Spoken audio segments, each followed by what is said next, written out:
Hoy en Redacción Médica hablamos de las enfermedades cardiovasculares. ¿Cuál es la situación de estas patologías en España? ¿Se está controlando los factores de riesgo? ¿Hay que trabajar más en prevención? Para hablar de todo ello, contamos en este debate con 5 participantes. Natividad Calvente, directora de Relaciones Institucionales de Novartis. Paloma Casado, gerente del Hospital del Sureste de Madrid. María Rosa Fernández, presidenta de la Asociación de Cardiología Preventiva. Alfonso Martín, coordinador del área clínica de procesos clínicos y códigos asistenciales de la Gerencia de Hospitales del Servicio Madrileño de Salud. Y por último, Manuel Martínez Sellés, catedrático de Medicina y presidente del Colegio de Médicos de Madrid.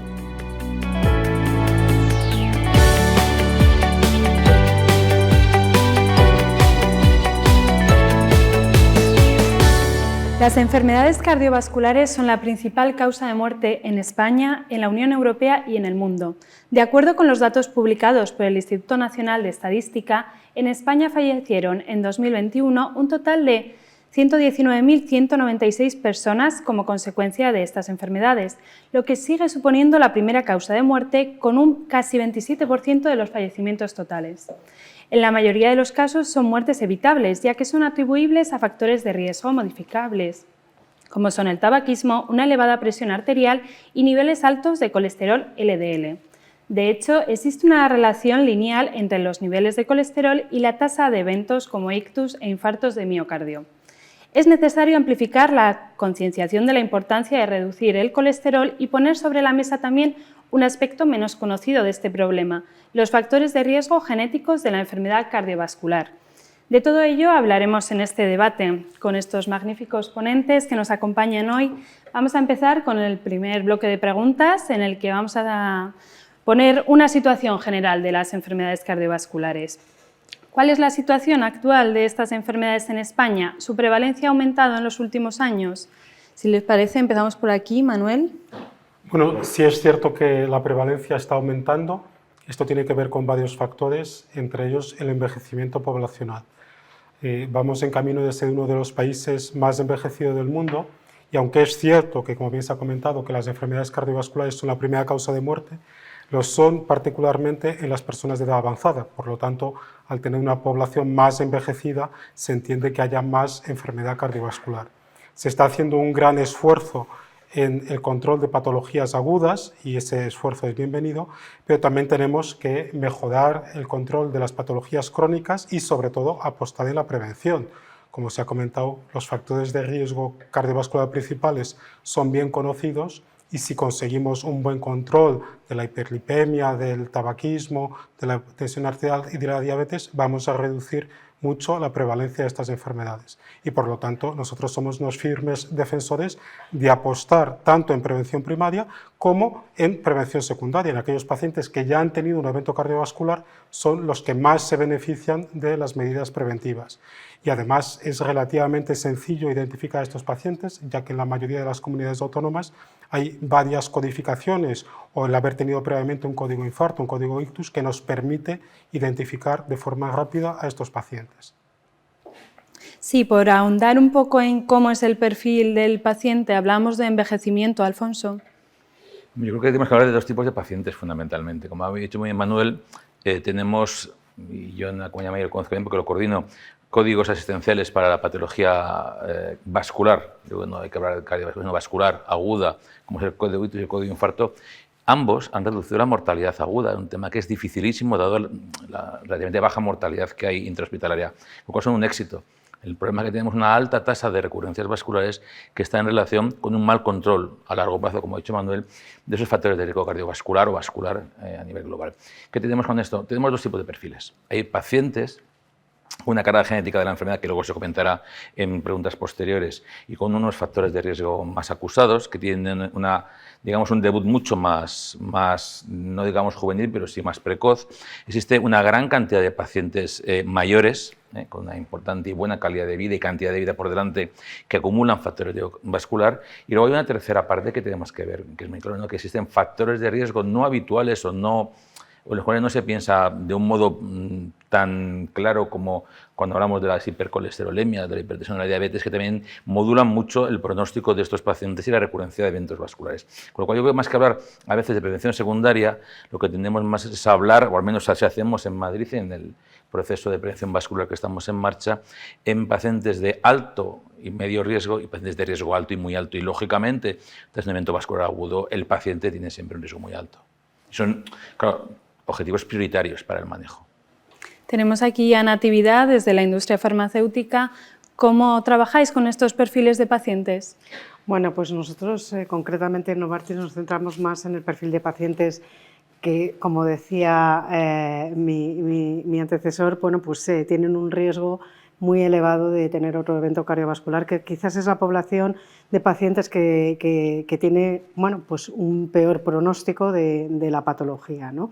Sí que es verdad que, profundizando un poco sobre las dos intervenciones anteriores, es interesante pensar que muchas veces esos factores de riesgo, que en muchos casos la población está muy concienciada, como puede ser la hipertensión. Bueno, pues la gente cuando tiene la tensión alta tiene alguna sintomatología, le duele la cabeza, se encuentra mal, se toman rápidamente la tensión, o en aquellos pacientes que tienen pues, los niveles de azúcar altos, pues tienen un tratamiento crónico. Pero en el caso del colesterol es una enfermedad o es un factor de riesgo que es silente. Tú no te encuentras mal por tener los niveles elevados de colesterol, pero llega un momento que tú tienes un evento cardiovascular posiblemente provocado por uno de los factores de riesgo en consonancia con los demás factores de riesgo, ¿no? Entonces, ahí el trabajo de concienciación entre todos, entre los sistemas públicos, entre bueno, pues las sociedades científicas, las propias asociaciones de pacientes y también nosotros como industria farmacéutica, tenemos un rol muy importante para concienciar a aquellos pacientes para tener esa vida más saludable, para tener esos pacientes de alto riesgo, para que sean constantes con los tratamientos, porque una de las problemáticas, y yo creo que aquí mis dos antecesores me pueden decir, es muchas veces el problema de la adherencia a los tratamientos, porque si dejo de tomar el tratamiento, pues al final y al cabo no me encuentro mal, no me pasa nada. Y son tratamientos crónicos, son tratamientos de por vida que, bueno, pues que tienen también pues ese componente de continuidad que a veces es importante bueno, pues, resaltar y trabajar desde nuestra parte hacia los pacientes, ¿no? Bueno, bienvenidas María Rosa, Paloma. ¿Queréis añadir algo sobre este tema, sobre el perfil del paciente? ¿Cómo lo veis vosotras? Bueno, pues sí, yo coincido que el perfil del paciente que tenemos ahora es un paciente cada vez más mayor, cada vez con más pluripatología y multimorbilidad, y esto se debe pues, a que trabajamos muy bien en el sistema sanitario. Curamos mucho y mantenemos unas supervivencias muy altas, lo cual lleva aparejado bueno, pues, todos los factores de riesgo cardiovascular. Creo que decir un perfil de paciente es complicado, porque es un paciente, yo identificaría dos perfiles, ¿no?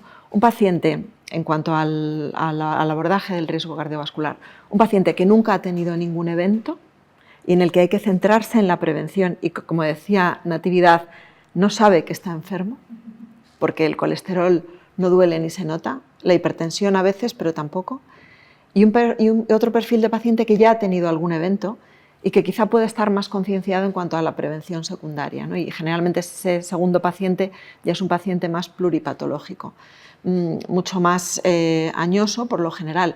Entonces, sí, yo creo que es clave saber frente a qué paciente nos estamos planteando las estrategias de prevención y tratamiento, porque son muy distintas, ¿no? Y creo que es un reto que tenemos en el Sistema Nacional de Salud, el identificar ese paciente para trabajar precisamente la prevención, el empoderamiento, la adherencia, en una palabra, la concienciación del trabajo del propio paciente por su salud, no por su enfermedad, sino por su salud.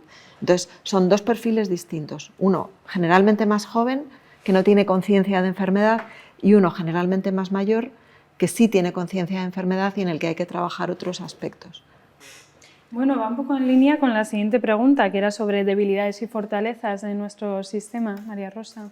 Bueno, yo quería seguir apuntando, ¿no? Porque creo que es muy importante todo lo que han dicho mis compañeros de debate, aunque ya me queda poco más que aportar, pero creo que hay cosas claves, ¿no? Que es concienciación e identificación, porque cuando une ambas cosas, ¿no? La concienciación del paciente, si lo identificas bien, si identificas bien ese riesgo, ese paciente bueno, aparentemente más sano, ¿no? Porque realmente es más joven, pero que tiene un riesgo asociado porque el colesterol no duele, o la obesidad, que no hemos hablado de obesidad, pero que la prevalencia de obesidad está aumentando y eso hace que también haya un peor control de los factores de riesgo porque asocia un riesgo vascular importante.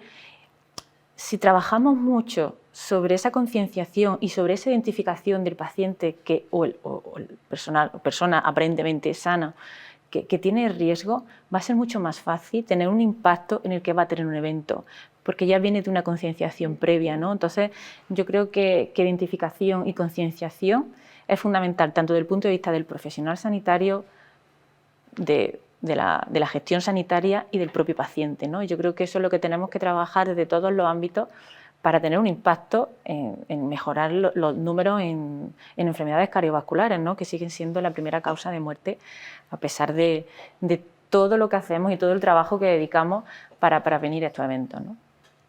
Bueno, vamos a ahondar entonces, ya que os veo con ganas de hablar de los factores de riesgo, en el control de los mismos, porque vamos a hablar de tabaquismo, de elevada presión arterial, de colesterol. ¿Cómo controlarlos y prevenirlos? Si os parece, empiezo por aquí.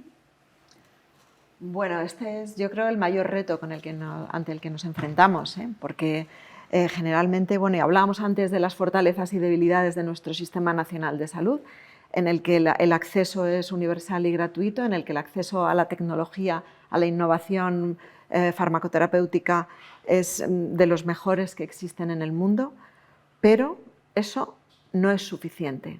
Hay que abordar los factores de riesgo. Y en el abordaje de los factores de riesgo fallamos, porque fallamos en la prevención y en la promoción de lo que tiene más impacto, ¿no? Que son los estilos de vida saludables. Llevamos hablando de prevención desde hace muchos años, hay una estrategia de prevención y promoción de la salud del Ministerio desde el año 2012, yo creo. Estamos desplegando en las comunidades, en los hospitales, etcétera, pero fallamos en esa prevención. Y no estoy hablando solamente del control de la hipertensión y de la hipercolesterolemia o de las dislipemias, que parece que estamos más concienciados. Estoy hablando de la obesidad, del tabaquismo y de la dieta. Por dar un dato que a mí me ha impactado, llevamos más de 11 años aumentando 1/10 el índice de masa corporal en los hombres y casi 3/10 por año en las mujeres. Y esto es absolutamente imparable.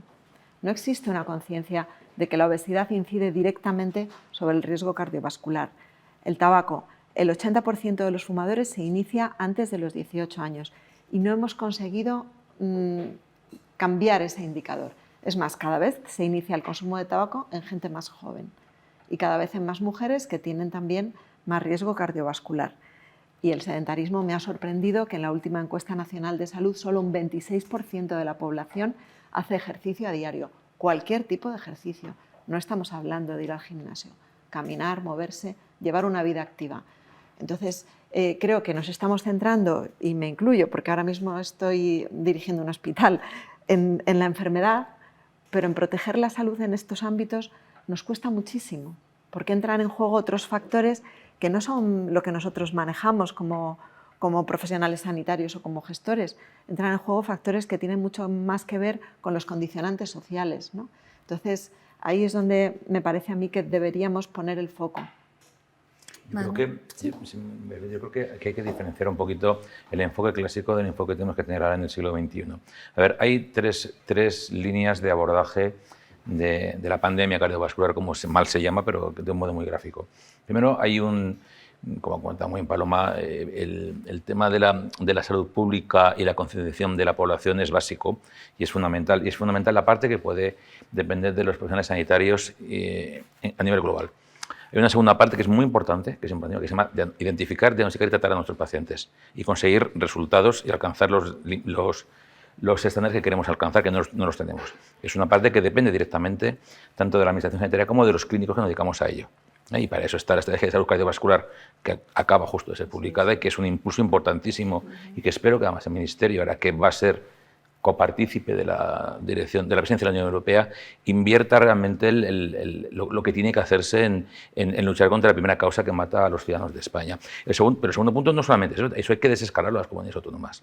Y hay que desescalarlo de modo que sea ambicioso y global, ¿no? Hoy en día no podemos estar con los mismos protocolos y las mismas campañas que han sido ineficaces en el pasado. Hay que trabajar en red y tenemos que trabajar juntos, especializada y primaria. Y lo que estamos haciendo o probando a hacer en algunas comunidades. Pero hay un tercer punto que no hay que olvidar. El cambio de la situación de los ciudadanos de un país está fuera de nuestro alcance. Eso es política. Eso es lo que tenemos que exigir a nuestros representantes.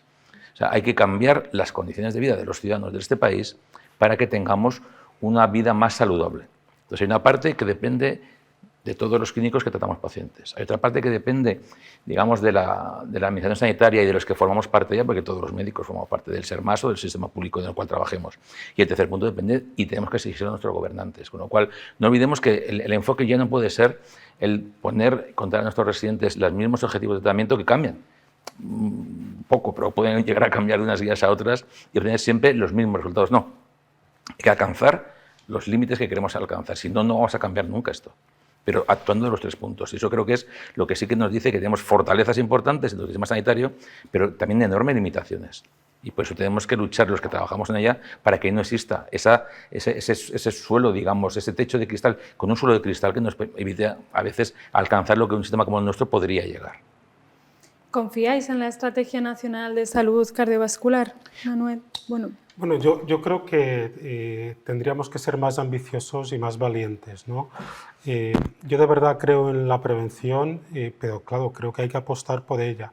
Nosotros llevamos ya más de 3 años con una campaña llamada Madrid sin tabaco, que lo que queremos es prohibir fumar en espacios públicos en Madrid, incluyendo la calle. Es un manifiesto que ya se han sumado más de 30 instituciones, que ya hemos presentado en varias ocasiones, tanto al Gobierno de la Comunidad de Madrid como a la Consejería de Sanidad, que yo entiendo que es algo que es difícil, que hay que conseguir de forma progresiva, pero sí creo que es algo que es factible y que tendría un impacto enorme, como se ha visto ya en países o en regiones como es la región de Milán, que ya lo ha hecho, el impacto enorme que tiene no solo en enfermedad cardiovascular, sino también en cáncer, en enfermedad respiratoria, etc. Y sí es una medida que yo creo que necesita una valentía política para tomarla, pero que tiene unas repercusiones claras en lo que es la salud poblacional. Respecto a la hipertensión y a la hiperlipemia, todos los registros muestran un amplio margen de mejora. Como ya se ha comentado, son enfermedades que no producen síntomas habitualmente hasta que surgen los eventos cardiovasculares agudos, con lo cual pues, hay mucho incumplimiento terapéutico. En Madrid ahora, desde que tenemos implantado el MUP, que podemos ver si el paciente va a la farmacia por la medicación, muchos pacientes ni siquiera van a la farmacia a por su tratamiento hipolipemiante o su tratamiento antihipertensivo. Luego hay aquellos que van a la farmacia y lo dejan en el armario de su casa, ¿no? Con lo cual ahí también se puede hacer mucho. Estoy totalmente de acuerdo que es asustadora la epidemia de obesidad que ya tenemos y que además empieza a edades cada vez más tempranas. No hay una promoción real de la dieta sana. Entre otras cosas, los alimentos sanos son más costosos que los alimentos que no son sanos y, por lo tanto, si de verdad hay un interés en cambiar esto, tendríamos que tener políticas que favorezcan que comprar fresas sea más barato que comprar natillas de chocolate, porque si no, pues, lamentablemente, tal y como está la situación económica, los padres seguirán comprando natillas de chocolate para sus hijos.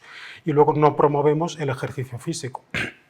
En Madrid es verdad que tenemos un excelente transporte público y a mí me cuesta con mis hijos, ¿no? Oye, ir caminando, ¿no? Ir caminando porque, no, es que, claro, pues ellos pagan 5 euros por el abono de transportes, pues bueno, es que son 2 paradas, pues me voy en bus o en metro, ¿no? Pues vete andando que tardas más o menos lo mismo y si tardas un poquito más, por lo menos haces ese ejercicio. Y a todas las edades. También en la ancianidad está muy demostrado el beneficio del ejercicio físico.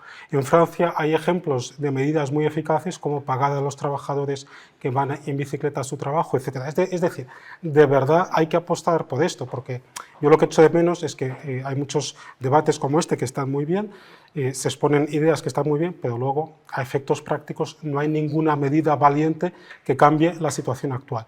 Y es que la situación actual que tenemos, que ya es mala, como bien se ha dicho, dentro de 5 o 10 años va a ser mucho peor, porque el sedentarismo va más, la obesidad va más, La hipertensión y la hiperlipidemia, también muy relacionadas con el envejecimiento, también van a más.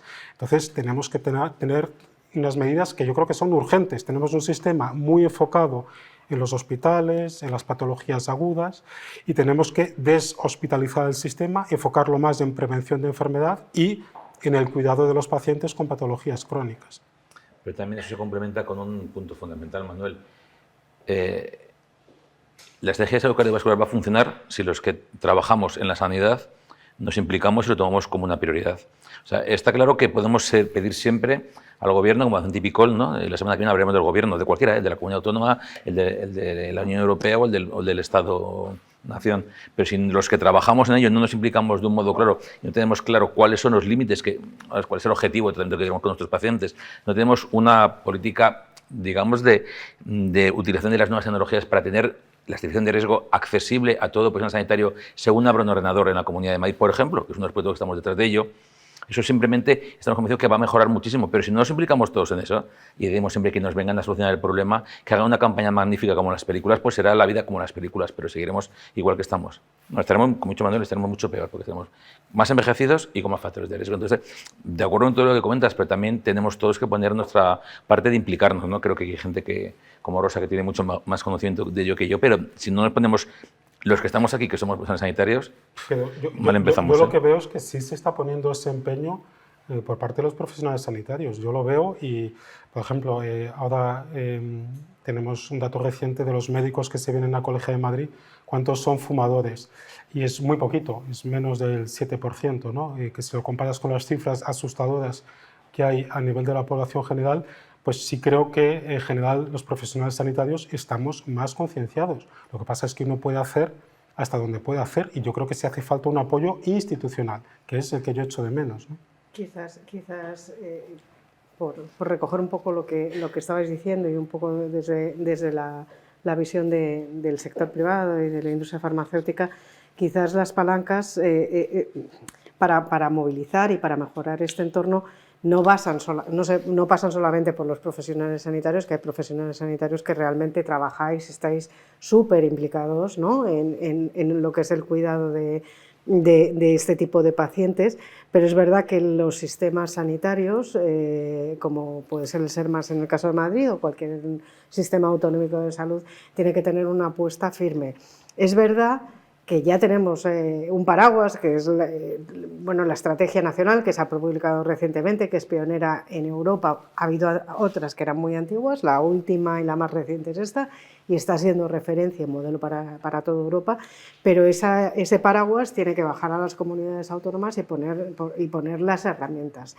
Como bien comentabas, Alfonso, no pasa por un abordaje tradicional, tú ya tienes una serie de estrategias o herramientas dentro del entorno sanitario, bueno, pues para esa identificación rápida de pacientes que no tenga que pasar porque el profesional sanitario esté mirando quién tiene mayor riesgo, si hace un cumplimiento adecuado y tiene una adherencia adecuada a los tratamientos, y eso yo creo que eso sí que exige un impulso político desde el gobierno autonómico, pero también es verdad que para que se dé ese impulso tienes que tener dinero, como digo yo, o inversión dentro del sistema, y eso pasa por el capítulo de los políticos nacionales, políticos autonómicos, que son los que reparten el presupuesto a nivel nacional. Y cuando hemos ido a hablar con los políticos, y eso sí que es verdad,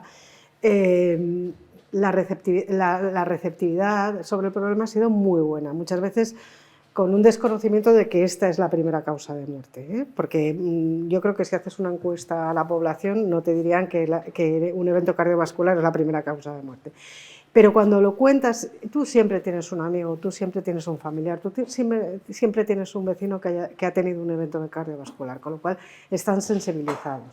Quizás lo que tiene que haber es un diálogo de los clínicos, del profesional sanitario, conjunto con las administraciones, conjunto con los políticos, para poder profundizar cómo puede ser ese abordaje, ¿no? Que quizás se den en algunas comunidades autónomas.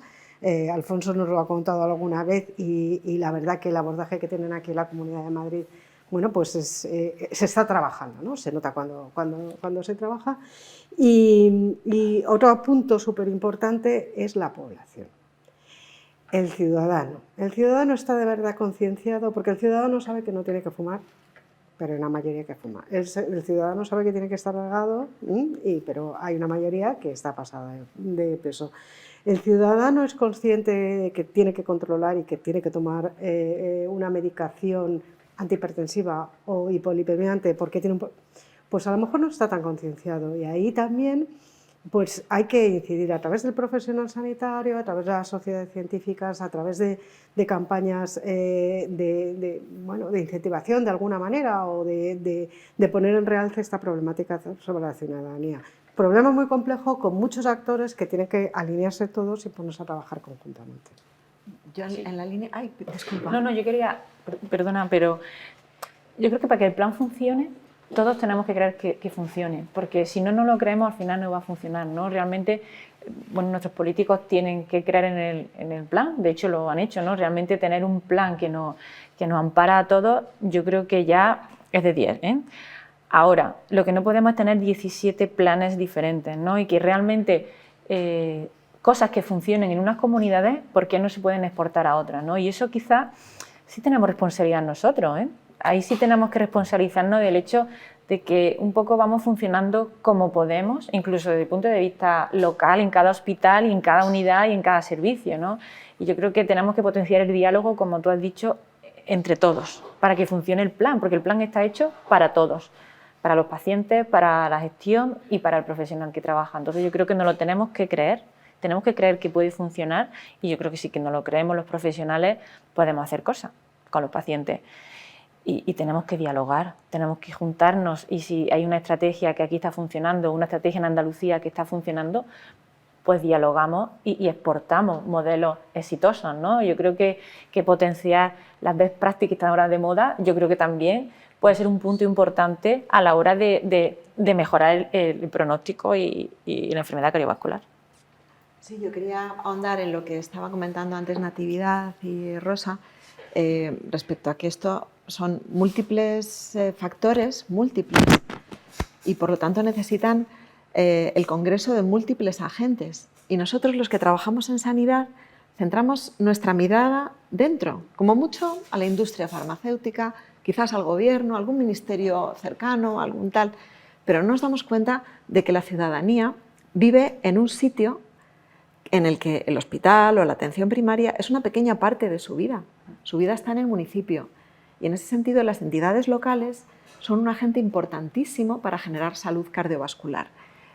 No nos estamos dando cuenta del impacto que tenemos como sanitarios si empezamos a tejer redes con esas entidades locales, con la ayuda, por ejemplo, de la industria, en algunos casos, con la ayuda de sociedades científicas, de todos los agentes que rodean a la ciudadanía, de los colegios, de las universidades, de los gimnasios. Es decir, somos múltiples agentes. ¿Por qué no tejemos redes entre nosotros?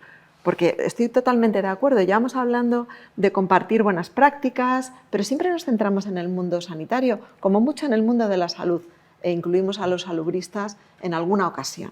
Pero se nos olvida. Yo ahora que trabajo en un hospital que tiene un entorno rural impresionante, me estoy dando cuenta de que en Madrid hay pueblos en los que el índice de analfabetismo es altísimo. Hay gente que no sabe leer. Entonces, ¿quién se acerca a esa población? Pues las entidades locales, el consistorio, es decir, sus propios vecinos, ¿no?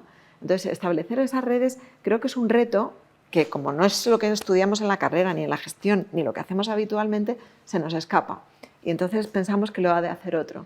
Yo creo que tenemos una responsabilidad altísima, ¿no? Por ejemplo, mi hospital, ¿no?, que está en un entorno rural, en tejer esas redes, porque al final las personas tienen un contacto puntual con el sistema de salud, algunos más frecuentemente que otros, pero en ese contacto puntual es imposible, por mucho que le digas, Manuel, Alfonso, por mucho que le digáis, Rosa, los profesionales sanitarios, que deje de fumar, que haga ejercicio, que tal, es imposible que se lleve a su casa esa receta. Hay iniciativas, ¿no?, de recetar deporte, ¿no? Pues le haces una receta de actividad física orientada, pero luego nadie lo sigue, porque precisamente ellos viven en otro entorno y cuando vuelven al hospital al cabo del año, cuando les toque, pues no han hecho, o sea, ni tienes una adherencia terapéutica adecuada, ni tienes el seguimiento de los consejos nutricionales, etcétera, ¿no? Entonces, sí que yo creo que debemos salir un poquito fuera del hospital y de la atención primaria, de nuestro sistema, y empezar a tejer redes de actuaciones que nos acerquen a la ciudadanía. Porque solo así conseguiremos que el paciente lo vea como algo real y que está en su vida. Y conseguiremos, bueno, trabajaremos por ese empoderamiento. Porque si no, yo que llevo muchos años ya trabajando en la gestión sanitaria y algunos a nivel pues, de gobierno central, ¿no? Y te das cuenta de que da igual, porque llegar a la ciudadanía es lo complicado, ¿no? Y creo que ahí tenemos un reto importantísimo. Bueno, alguna vez hemos llegado a la ciudadanía y hemos conseguido motivarla. Bueno, yo creo que recientemente el caso mejor es el de la vacunación y la pandemia, que se hizo tal campaña que fuimos el país de toda Europa que más se vacunó. Entonces sí que es verdad que habría que analizar algún caso de éxito, aunque no sea puramente un caso de éxito asociado a la salud cardiovascular, sino en el ámbito de la salud, cómo se conciencia, qué agentes participaron, y podemos pensar en otros casos. Yo creo que es muy importante lo que has dicho, ¿no? Es analizar casos de éxito, cómo se ha abordado, que no tiene por qué ser estrictamente desde un entorno de salud, sino contando con otros agentes que son realmente influenciadores del sistema y de la ciudadanía y que pueden tener un impacto muy directo en el día a día del ciudadano, ¿no? Yo creo que es muy importante lo que has dicho, porque es verdad que durante la pandemia el tema de la vacunación fue importante, ¿no? Pero la población se sentía vulnerable, porque veníamos de una pandemia donde realmente hubo muchos fallecidos, o sea que realmente la población estaba vulnerable.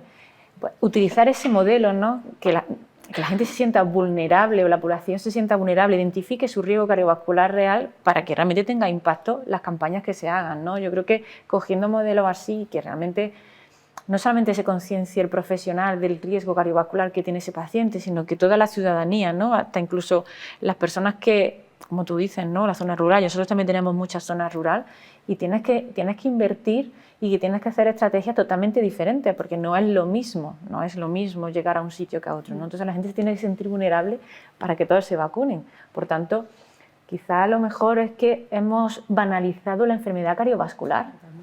El paciente tiene un infarto, pasa 2 días en el hospital y se va a su casa, porque realmente hemos avanzado mucho en el periodo agudo del evento coronario o del ictus o evento coronario. Como yo soy cardióloga, tengo más conocimiento del tema.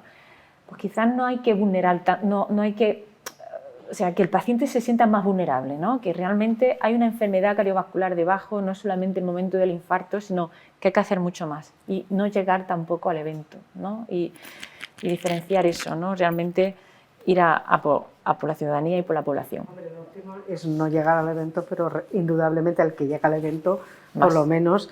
Pero sí que es verdad que seguramente, y lo podrás corroborar, que el paciente con un evento cardiovascular el primer año está muy concienciado y cuando empieza a pasar el tiempo ya no hay tanta concienciación y el paciente, bueno, pues ya lleva un estilo de vida a lo mejor menos saludable, a lo mejor no se toma la medicación que se tiene que tomar y también ahí es otra, bueno, pues un poco la consecuencia de, bueno, un poco la banalización que quizás ha habido en algún momento o que bueno, pues que la sociedad lo ve de esta manera, ¿no? Otra campaña, dándole una vuelta a lo que estabas diciendo, pero otra campaña que estuvo fenomenal, por ejemplo, fue una de hace unos años de accidentes de tráfico, que fue muy impactante en televisión. La gente también se sintió vulnerable y yo creo que ese año o los 2 años posteriores hubo menos accidentes de tráfico, ¿no? Porque se le llegó al ciudadano de alguna manera, ¿no? Entonces, deberíamos pensar en estrategias que lleguemos al ciudadano y tengan esa concienciación. Yo creo que tendríamos que pensar en estrategias, pero también tendríamos que pensar en legislación. Tú comentas accidentes de tráfico. Si tú vas en tu coche sin el cinturón de seguridad, te multan. Sí.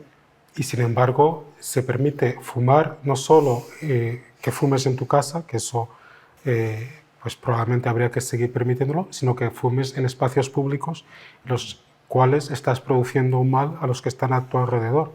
Con lo cual, es cierto que hay que hacer campañas, pero yo creo que también tenemos que tener legislación. Todo el tema de favorecer el ejercicio físico. O sea, si es que tendríamos que pagar a la gente que vaya al gimnasio. Y luego, es verdad... o que nos paguen el gimnasio. O que nos paguen el gimnasio. Pero y es verdad que cuesta mucho cambiar los hábitos, cuesta mucho. Pero yo he tenido pacientes, bueno, y Rosa seguro que también, que después de un infarto yo he tenido pacientes que han cambiado los hábitos de forma radical. Igual que otros tampoco lo han hecho, o igual que a unos les ha dado solo un año. Pero hay pacientes que a raíz del infarto cambian la dieta, dejan de fumar, hacen ejercicio físico, y hay pacientes que mantienen esa actitud en el tiempo. Y es verdad que el cumplimiento terapéutico no es óptimo, probablemente en hipertensión y hiperlipemia, es verdad que en patologías crónicas asintomáticas, más o menos la mitad de los pacientes dejan de cumplir el tratamiento, pero bueno, está la otra mitad que lo cumple, y lo que tendríamos es que intentar concienciar a los pacientes de la importancia que es el tener unos hábitos saludables y tomarse la medicación, sobre todo porque eso tiene un impacto real en su calidad y en su cantidad de vida, ¿no? Pero quizás ahora tenemos las herramientas suficientes, y esto Alfonso nos lo puede decir porque yo creo que han hecho y están trabajando en ello. Tenemos unas herramientas ahora muy importantes de las que carecíamos antaño. Es decir, ahora tú sabes perfectamente qué pacientes te están retirando medicación. Sí. Puedes tener un control del paciente incluso con aplicaciones prácticamente de niveles, o sea, de hipertensión, el colesterol, evidentemente no, porque tendrá que... Pero el paciente se puede autocontrolar cuánto tiempo de ejercicio, cuánto tiempo ha andado al día, y todo eso se podría volcar en lo que es la historia del... O sea, ahora tenemos la capacidad, gracias a todo el tema de cómo ha evolucionado la tecnología en los últimos años. Eso que comentas tú a ti es cierto, o sea, lo estamos desarrollando, no está desarrollado. De hecho, vamos, el servicio de Manuel trabaja conmigo hace mucho tiempo en eso. Pero, igual que tenemos fondos de la European Union for Action para conseguir la estimación de riesgo o para mapear en la Comunidad de Madrid los colectivos más desfavorables, por supuesto la mujer, cuál es el riesgo vascular de la mujer en la Comunidad de Madrid, no lo sabemos ninguno, no tenemos ni idea, estamos como topos en una habitación oscura lleno de cosas negras, ¿no? Era lo que decía Osler, ¿no? de lo que hacíamos antiguamente. O sea, eso está ahí, las herramientas las tenemos ahí, pero no están todas desarrolladas. Que tenemos que ser mucho más ambiciosos a la hora de seguimiento de los pacientes y utilizar lo que tenemos. O sea, nadie se plantea utilizar un stent de última generación en un código de infarto como el Marañón, ¿verdad, Manuel? Sería, que yo no tengo que decírselo a nadie del código de infarto, sería el colmo, ¿no?, que tuviera que contar una cosa así. Pero en cambio, si estamos no aprovechando oportunidades para tener que nos aparezcan de forma automática en el seguimiento de nuestros pacientes quién no ha ido por la medicación, por ejemplo. Igual que te aparece cuando ha tenido, no sé, una multiresistente, una alergia medicamentosa, al abrirla de tu paciente va a salir ahí. Y al médico de primaria le aparece cuando va a urgencias en su buzón una alerta, pero en cambio no esto. ¿Por qué no? Es que es mucho más importante probablemente esto. No voy a decir que sea más importante, digamos que es tan importante. No quiero, ahora que pasemos de Pepito a Don José, porque entonces no conseguiremos tampoco nada. Es que esas herramientas están ahí y le estamos desarrollando. Y lo que comentaba Rosa, que tiene toda la razón del comunicarnos, yo hay una cosa que sí que soy menos pesimista, que a veces también los que nos dedicamos a estos temas tenemos un pesimismo antropológico de lo que hemos visto que no se ha conseguido. Y es que, primero, que nos hemos conseguido juntar para hacer una SCA conjunta, no lo ha hecho el Ministerio, lo hemos hecho todos los que trabajamos en ello. El segundo punto es que eso se está replicando más. Tenemos la última reunión de la Estrategia Nacional de Ictus, que también es patología vascular. Y el tercer punto es que en comunidades autónomas no estamos hablando entre nosotros porque algunos procesos existenciales que se han desarrollado aquí ya estamos comentándolos con nuestros compañeros, precisamente de Andalucía. O sea, es que yo creo que ha venido muy bien al caso esta casualidad. O sea, que yo creo que tenemos que también desechar un poquito ese pesimismo que no es realista, porque ahora es cuando tiene que cambiar. Nunca ha habido un plan así. Y tenemos que exigir a nuestros gobiernos que legislen de acuerdo a esto. Pues no podemos tener a la gente que vende refrescos llenos de altísimo nivel de azúcar que se vendan de esa manera. No se puede permitir. O dispositivos de vapeo que ya se venden. Bueno, ni siquiera en los estancos. Y que se considere que ni siquiera eso es tabaco. O sea, tenemos que exigir legislaciones, pero yo creo que eso está ya puesto en los planes que tenemos en todos los lugares. Lo que hay que hacer es exigirlo. Eso estoy de acuerdo con vosotros, pero no podemos dejar de tener lo que tenemos a nuestro alrededor para el seguimiento de los pacientes, que se puede seguir en ese móvil perfectamente, empoderar al paciente. A ver, ¿quién sabe más de diabetes? ¿Un tipo 1 joven o la mitad de nuestros residentes? Manuel, no hablemos de nosotros por si acaso. Pues es evidente, pues eso es lo que tenemos que conseguir con el riesgo vascular, ¿no? Sí, al hilo de lo que estabais comentando, es que yo siempre tengo una reflexión, que nos centramos, como has hablado ahora del vapeo, ¿no? Estamos hablando del tabaco, pero todos los productos relacionados con el tabaco que parecen inofensivos están siendo consumidos por los jóvenes de una forma exagerada, ¿no? Y con una sensación de salud, ¿no? Porque esto no es tabaco. Entonces, esto me hace pensar siempre que nos estamos centrando en el paciente que tenemos hoy, que es un paciente, como hemos dicho, de los perfiles que comentábamos al principio, pero es que ese paciente que está fumando hoy, el vapeador, va a ser nuestro paciente de mañana. Y ese chico de 20 y tantos años es el que mañana va a ser obeso, va a tener hipercolesterolemia o tal, va a tener todos los factores de riesgo y además nadie le ha contado nada. Y además es un paciente que en cuanto a nuevas tecnologías sería nuestro target para poder experimentar todas estas Pues mira, Paloma, justo técnicas. Lo que comentas tú, en el proceso que estamos haciendo en la Comunidad de Madrid, se ha incluido por primera vez un subproceso de pediatría y adolescencia. Pero no solamente porque es donde hay que sembrar, sino porque es que hay algo que yo soy internista, como sabemos, estamos tirando brutillos, y nuestros amigos pediatras y cardiólogos pediatras nos hacen ver, hay ya pacientes en la edad pediátrica y en la adolescencia que son ya de alto riesgo vascular. Y es algo que pasa desaparecido porque un niño no tiene riesgo vascular, pues eso es mentira. Y la gente que en tu hospital, bueno, en el del lado, le hacen un CATE, o aquellos niños que han tenido determinadas terapias para enfermedades neoplásicas, etcétera, etcétera, etcétera. No hablamos de la enfermedad genética, ni mucho menos. Son pacientes que son ya de alto riesgo. Entonces, si empezamos a concienciarnos todos de que la pediatría y la adolescencia es el primer target que tenemos que tener en nuestros pacientes, aunque yo soy un defensor de que no nos viene a nadie mal tener un buen código ictus y un buen código de infarto. Porque eso a veces parece que estamos hablando como qué malo es la fase aguda. No, la fase aguda es la que mata a nuestros pacientes. Y la primera causa de muerte en Madrid es el ictus y luego el infarto, no es el cáncer. Y no quiero decir que el cáncer no haya que hacerle caso, pero que, vamos a decir, vamos a hacer cada vez un mejor código ictus, cada vez un mejor código infarto y además en paralelo para que los podamos cerrar los dos, que para mí sería una alegría por la cantidad de cabeza que me dan. Vamos a apostar por la prevención vascular y que no tengamos ningún código más. Pero yo creo que hay que estar con los dos lados, porque lo que ha salvado y está aumentando la población, entre otras cosas, es saber tratar de forma excelente la enfermedad aguda. Entonces yo creo que... Totalmente de acuerdo. De hecho, sí, Rosa, comenta lo que quieras, pero ya vamos a ir siguiendo. Solamente era decir que, incluso yo se lo digo a los pacientes y a mis compañeros, o sea, el código ictus, el código infarto, te salva la vida, pero nosotros tenemos que mantener la vida. Y yo creo que eso es fundamental. Ya está, solo quería decir eso. Simplemente que no querría que acabáramos el debate sin mencionar un aspecto que es la predisposición genética. Entonces, Rosa, te iba a preguntar a ti, ¿cómo influye esta predisposición en el paciente y en estas enfermedades? Bueno, la verdad que yo estando él también delante, ¿no?, como internista, pero yo voy a dar mi... Sí. Yo creo que realmente todas tenemos cierta predisposición genética a padecer una enfermedad de otra, lo que pasa es que lo desconocemos, ¿no? Y todos sabemos, ¿no?, los antecedentes familiares y la carga familiar que hay en la enfermedad cardiovascular, ¿no?, sobre todo cuando se presenta de forma precoz. Yo creo que en la enfermedad cardiovascular hay varias patologías claves, ¿no? Una es la hipertrofia familiar, que ya se conoce desde hace mucho tiempo, pero que está infradiagnosticada.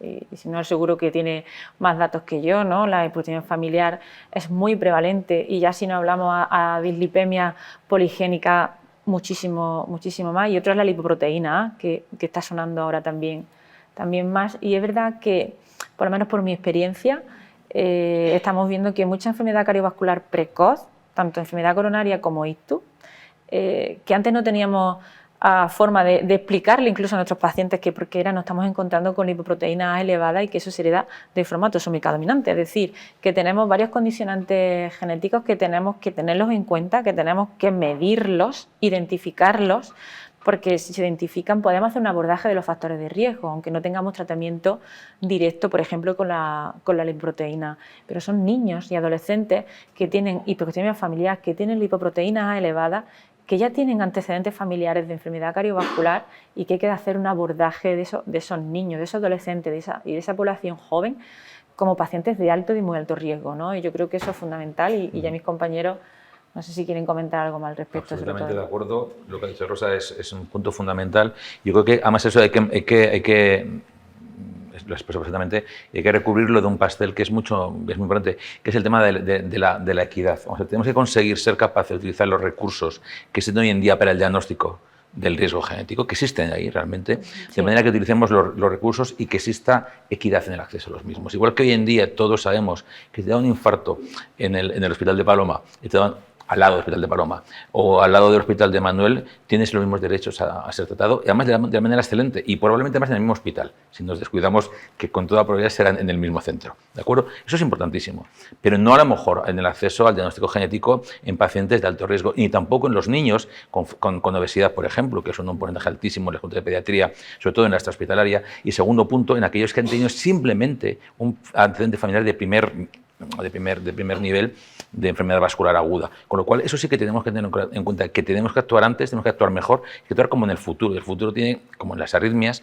evidentemente tenemos que buscar el sustrato de lo que estamos tratando. Y como cada vez lo conocemos mejor, creo que una parte importantísima del futuro consiste en diagnosticar antes, y el diagnóstico genético es fundamental. Pero por supuestísimo, ¿eh? A mí me gustaría añadir algo que se nos olvida siempre cuando hablamos de genética, de predisposición genética de enfermedades, y es que ya hay bastante evidencia científica acerca de la epigenética y la influencia que el control de los factores de riesgo tiene sobre la transcripción del DNA, es decir, sobre las manifestaciones en el fenotipo de lo que está en nuestros genes, ¿no? Y eso yo creo que es importantísimo, no nos damos cuenta, y ya, como digo, hay suficiente evidencia de que incluso cambiando estos factores de riesgo que tienen que ver con estilos de vida, podemos incluso modificar la expresión de algunos genes. Y además eso se ha demostrado que trasciende a las siguientes generaciones. Es importantísimo el incidir, por supuesto, el diagnóstico precoz de factores genéticos, pero sobre todo que esas generaciones no transmitan esa enfermedad. Lo podemos hacer abordando los factores de riesgo, y hay suficiente evidencia, que parece que esto es algo que se dice y no le hacemos mucho caso, ¿no? Entonces, incidir con estos jóvenes en la idea de trascendencia, porque son chicos y chicas que en algún momento tendrán hijos, ¿no? Es decir, mira, si tú cambias además estos estilos de vida, esto va a ser beneficioso para tus hijos, ¿no? Yo creo que también el ser humano, esa idea de trascendencia, la trabajamos bastante poco, ¿no? Y respecto a los factores genéticos, somos muy dados a decir, bueno, como lo mío es genético, yo ya no tengo más que hacer que tomarme mi pastilla, ¿no? O tal. Y no nos damos cuenta de que no insistimos en todos estos factores de riesgo. Y un último apunte sobre la predisposición genética y esa detección precoz, que pensemos que muchas veces las administraciones lo ven como un gasto y esto es una inversión. Es una inversión, es algo que pones para que no ocurra, o sea, algo en donde inviertes para detectar algo, para que no ocurra algo que va a tener un mayor coste del sistema. Es una medida, para mí, si lo hablas en términos de economía de la salud, es una medida de sostenibilidad. Y lo tenemos que hablar de esta manera y lo tienen que entender de esta manera, porque muchas veces las administraciones públicas, y perdón, sí que lo ven como algo que les cuesta, pero no lo ven como algo que realmente redunda, en primer lugar, en la salud de los pacientes, pero también en la sostenibilidad del sistema. No solo es una inversión, sino, como decía Alfonso, es una cuestión de justicia y de equidad. Sí. Porque es verdad que en enfermedad cardiovascular hemos transmitido el mensaje que es correcto, que lo principal son los factores de riesgo, y eso es correcto, pero es verdad que hay un porcentaje, que no es muy grande de gente, pero hay un porcentaje de gente que tiene una predisposición genética muy marcada. Y en otros ámbitos, en oncología, etcétera, sí se están haciendo los estudios genéticos y a lo mejor pues se detecta una mujer que tiene una predisposición muy grande al cáncer de mama, incluso se hacen mastectomías profilácticas, etcétera, y en enfermedad cardiovascular eso no se está haciendo. Entonces, es cierto que es un porcentaje que no es muy alto de la población, pero a ese porcentaje es al que hay que cuidar. Yo tenía mi catedrático de medicina interna, que era Manuel Díaz Rubio, decía que puede ser el 1%, pero al que le toca es el 100%, ¿no? Entonces, claro, o sea, tenemos que cuidar a esas personas que tienen esta predisposición tan alta de tener eventos cardiovasculares en el futuro. No te olvides que cada vez que rascamos un poquito más en ese campo, encontramos que no son solamente las familiares, vamos a encontrar las poligénicas, vamos encontrando, y cada vez, es como en el mundo de la muerte súbita, que por fin, hablando de arritmias, hablamos de cosas nobles, que antes únicamente hacíamos las muertes súbitas de los chicos jóvenes, y vamos encontrando cantidad de información utilísima en pacientes con arritmias ventriculares llamadas malignas, que sirven no solamente para el diagnóstico, sino para el tratamiento e incluso para la ablación epicárdica. Esto es lo mismo, o sea, si vamos rascando más, hemos encontrado las poligénicas, pero vamos encontrando cada vez más rasgos tanto analíticos, que son marcadores como la lipoproteína, pero también existen muchísimos marcadores genéticos que te permiten identificar a pacientes no solo en riesgo, sino que van a ser de riesgo previamente. Y entonces ese es el mejor paciente, mejor individuo para intervenir, ¿no? El que no tienes que explicarle que le has evitado un infarto, sino que es que no lo va a tener. Claro, porque la sensación actual es que es poco porcentaje, pero creo que la real no es esa. Yo creo que hay cierta predisposición genética en gran porcentaje de los pacientes que al final tienen un evento, ¿no? Por tanto, si seguimos en ese campo, encontraremos más y el tema de, por ejemplo, el cáncer de mama o todos los cánceres hereditarios, que está muy bien organizado y muy bien montado, es un modelo a seguir también la enfermedad cardiovascular. Bueno, siento interrumpiros, pero se nos está agotando ya el tiempo. La verdad es que ha sido muy interesante. Me gustaría que termináramos cada uno con un par de minutos de conclusiones. Si os parece, empezamos por aquí, Rosa.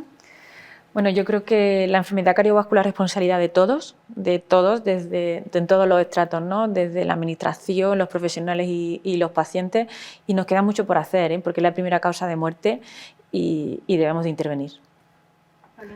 Bueno, yo diría que desde el sistema sanitario hagamos una mirada hacia todo lo que rodea a la ciudadanía para abordar entre todos los factores de riesgo cardiovascular y sobre todo que no pensemos que es nuestra única responsabilidad, sino que tenemos que trabajar, tejer redes con otras entidades y con otras organizaciones, con los propios pacientes, para conseguir esa concienciación que combata los factores de riesgo, que son la verdadera plaga, ¿no? de nuestra sociedad actualmente, la obesidad, el sedentarismo, el tabaco, y no hemos hablado de diabetes, pero la diabetes. Y todo ello pensando en nuestros pacientes de ahora, pero sobre todo en nuestros pacientes que serán en el futuro, abordando esa prevención de una forma